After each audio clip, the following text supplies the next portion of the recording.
Magandang araw mga kaibigan.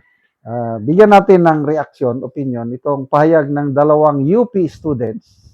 UP ito tinanong, sinong iboboto sa 2028 pagka-presidente? Si Lenny daw. Bakit? Dahil maganda na ang ginawa niya, development sa Davao City. Okay, advertise muna tayo. Meron tayong stock ng dark chocolate o tablia. Dito kayo mag-order 091690000997. Limited po ang stock, first come first serve basis. Hindi ako nagninegosyo nito, umiinom lang ako everyday dahil sa napaka sustansya at masarap. Tinutulungan ko yung mga farmers ng cacao farmers ng Bukidnon para makabenta ng kanilang sikwati or tablia. Meron din tayong fund drive for the Brave 18 Marines. Last month, nakapadala tayo sa kanila ng 250,000 pesos. So, tuloy-tuloy po ang ating fund drive para sa kanilang mga legal battles. Dito kayo magpadala 0966-265-8480. Ang pangalan is Ivan Henry Sibong. Echo Victor Alpha November Evan Henry. Okay to. Bing viral ito ngayon na interview.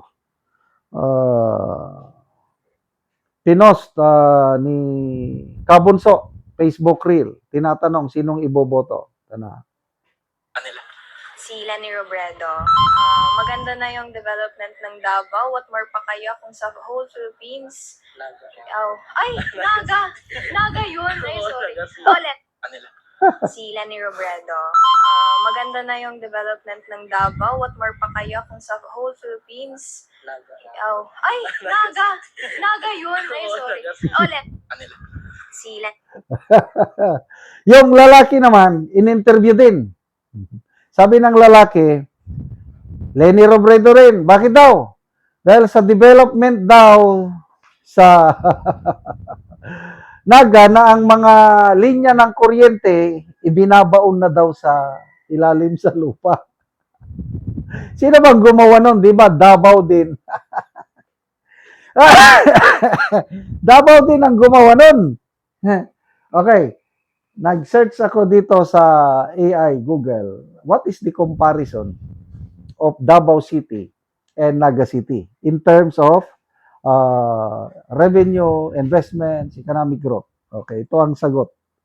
Davao City and Naga City differ vastly. Malayo ang agwat in economic scale and administrative classification, with Davao functioning as a major, highly urbanized regional powerhouse, and Naga as a thriving, highly competitive component city.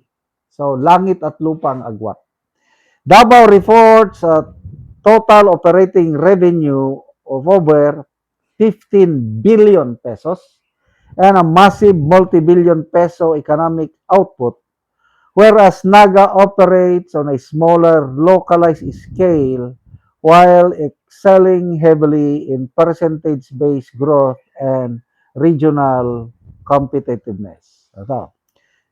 Davao City, yun na nga, ang kanyang revenue is 15.1 billion pesos.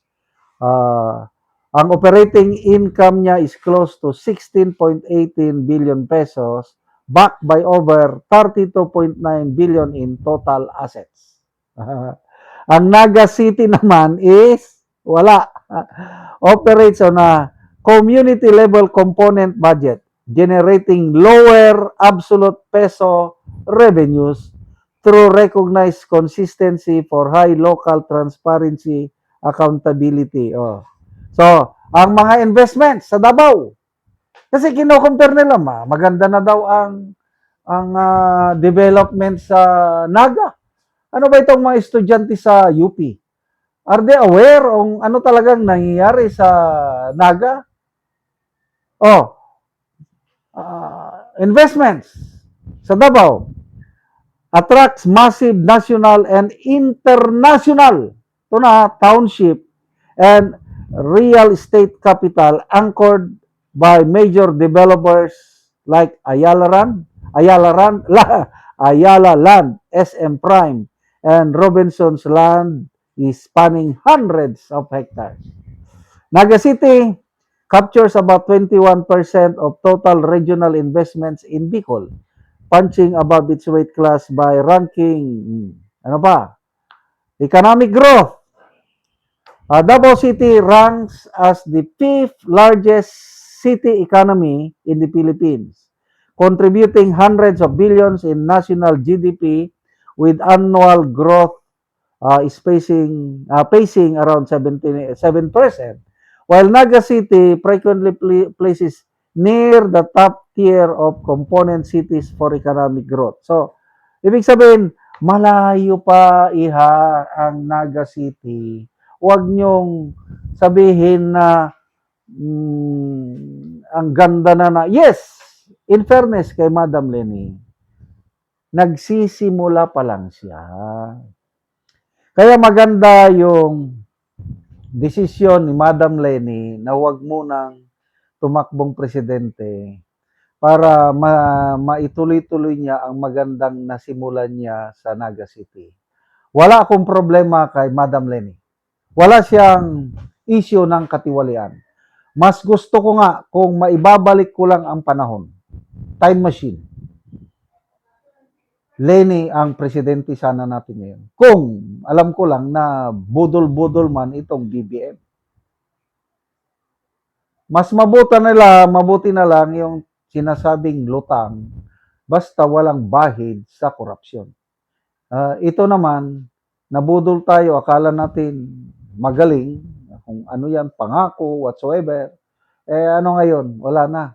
Bumabaon na tayo sa utang, mas mahirap na ang buhay ngayon kumpara nung pandemic, bagsak ang peso to dollar, I think 61.87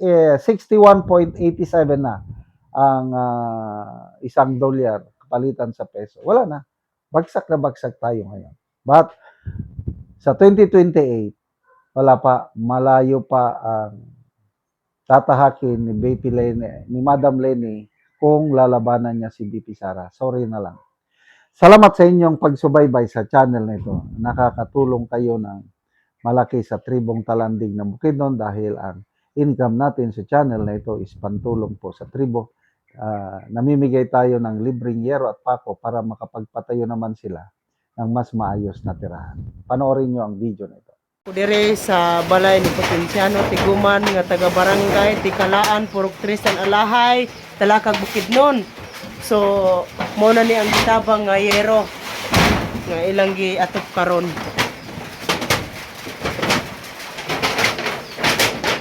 Tungod kay gaulan na so giatop na gyud ilang nanay kay gitabangan lang siya sa iyang anak kay mga tigulang naman. Salamat ako ilati ka na ini ito salamat sa Ginoo nga na suprayang kami sa sin kay tanang abusog nga among atop nagipasalamatan ko ang naghatag na ani sa general na dako ko nga pasalamat sa Ginoo na hinay tuno auton ba Ginoo nga inaunta nga panalangin siya sa maayong panlawas o daghan salamat sa tanan nga naghatag na ani hang saan naga worker nga nagahatag dinhi akong di pasalamatan usab kay di mag-abot din sa amo kundi wala sila mag-ipa wala sila kahadong dinhi So karon na nay kay gaulan naman gitabangan lang kasi imong anak sa pag ato paane.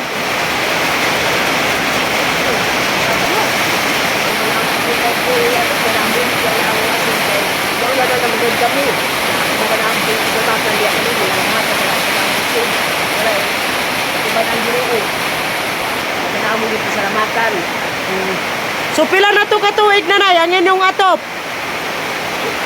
20 na kapen katuig bago pa napulihan. Oo, so kini si nanay 1997 raman ni. 1997 ra. Oo, so pila na nanay imong edad? 77. Oo, so kuha na gid si nanay. So excited kayo ka nanay pag-abot sa Sendritso na gini mo giatop kay tan-aw karon nagaulan na. So salamat kayo nanay. Salamat.